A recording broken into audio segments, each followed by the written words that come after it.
Hey, MGTOWs, this is Vincent. I've I'm taking advantage of the good weather. We actually got a break in the rain around here. Whew. And I feel like doo-doo, but the sun is shining, so you gotta strike while the iron is hot. This camper's had an intermittent open circuit to the right rear tail light for quite a while, probably since I've owned it. And I finally managed to fix the thing.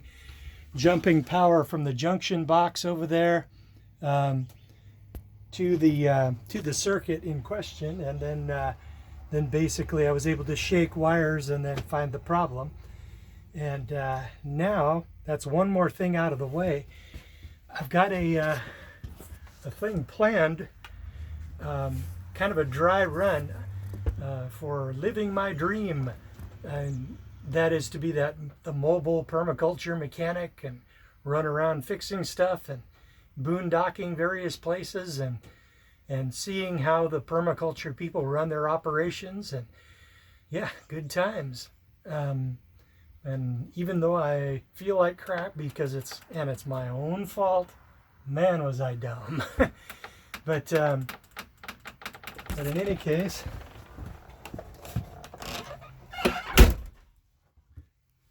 um, the that's one more thing out of the way. I got a timing belt job up north of Seattle, and I'm going to do sort of a dry run. I'm loading out, and once I finish the cleanup from the repair, I'm gonna mount the camper, load out, throw some bedding in here, throw a few things in the closet, um, and then study the job, and then make sure I have all the tools I need staged in the workshop over there. Then I'll load it all out. Oh, I'll probably go dump the tanks and fill the water, um, and then basically I'll be able to test out what I've been wanting to do all this time.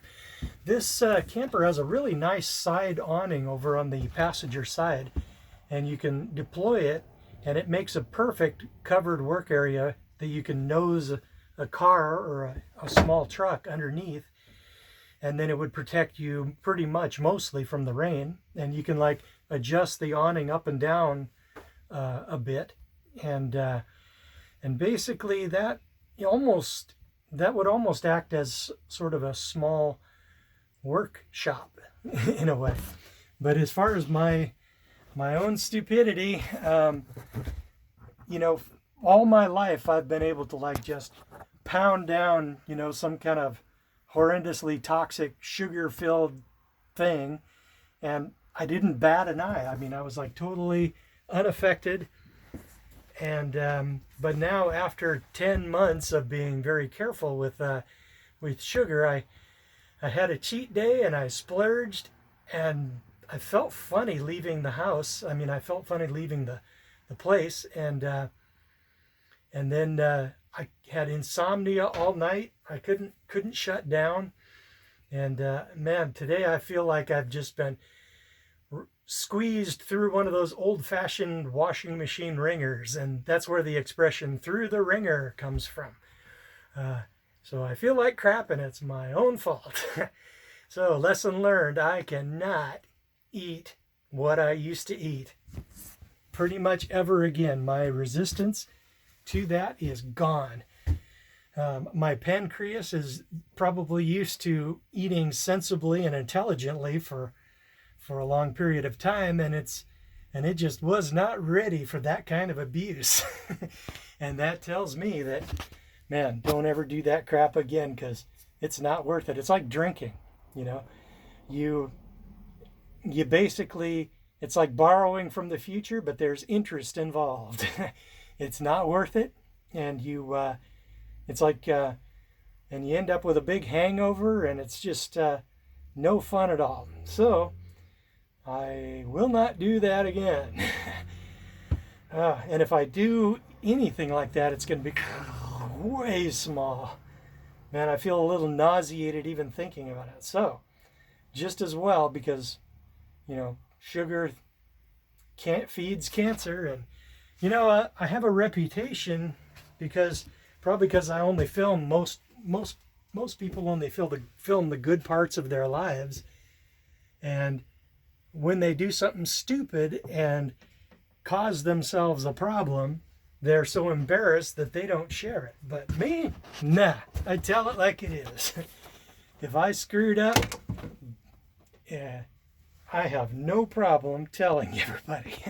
And it's like a reality check, because people, it's like all these women on Facebook, watching all their friends who like arrange their lives absolutely perfect, a little area of perfection amongst the whole chaos, and then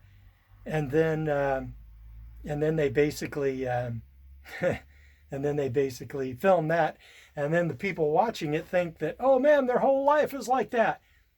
It's not. Reality is totally different from social media. So it's kind of like when I had that horrible social anxiety problem in Cambodia. I could barely force myself to even leave the hotel. It was just crazy. I guess I am crazy in a way, because it is a mental illness. But man, I could barely even function. And then, yeah, so it's like part of the reason why I want to do this whole mobile lifestyle camper thing is to, desensitize myself to a lot of these really agonizing social situations. If I can just, it's like people who are like really paranoid of spiders, psychologists like show them pictures of spiders in the distance and then closer and closer, and then they slowly desensitize themselves to that terror, right? And basically I want to do something like that, because not everything is great in invention land. I have social anxiety disorder, and I think in a way it may have saved my ass, because when I was a young man, I was fairly good looking, but when women would hit on me, I mean, I would just freeze up. I mean, I couldn't hardly even function. And but then once I started getting over that to some extent and start being able to date and whatnot, honestly, it was never fun. And it's a raw deal for guys anyway, so that's obviously why it's not fun. But I got over the worst of it, and I could make it work, but it was never worth it. So, but in any case, then by the time I was able to do all that, I had seen enough of my fellow mechanics raked over the coals in divorce court and just had the crap brutalized out of them, and and that gave me something real to be afraid of, not just being paranoid. Sometimes you can be paranoid and the danger is also real, and in that case it was.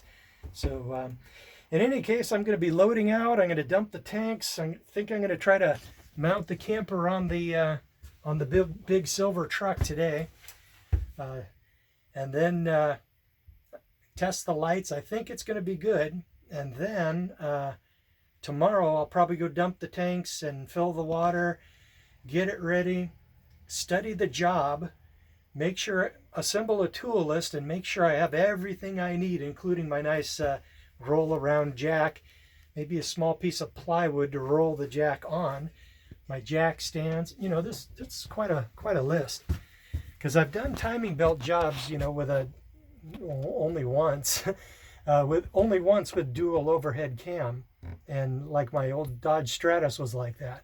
I've done single overhead cam timing belts, but this dual overhead cam, it's going to be an interesting job, and I think I've got everything I need to do the job. So this is going to be like a dry run to going to live my dream. And so basically that's the deal. And that's just sort of a channel update, nothing really seriously MGTOW related, Other than that, I've been enjoying the run up of Bitcoins. And, you know, when you go up for a long time, and we have been going up for quite a while, it'll turn around and drop down. And we've dropped back down below $10,000 Bitcoins.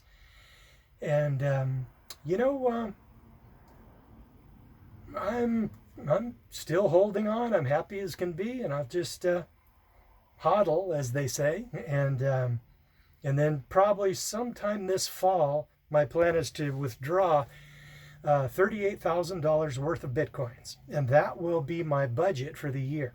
Basically, and if that is my only income, and it's long-term capital gains, from what I studied last year, that would make me immune to long-term capital gains taxes. So I would pay zero income tax, zero Social Security tax, zero Medicare tax, taxity tax, no tax, and taxity tax. And all of those friggin' taxes can go shove it.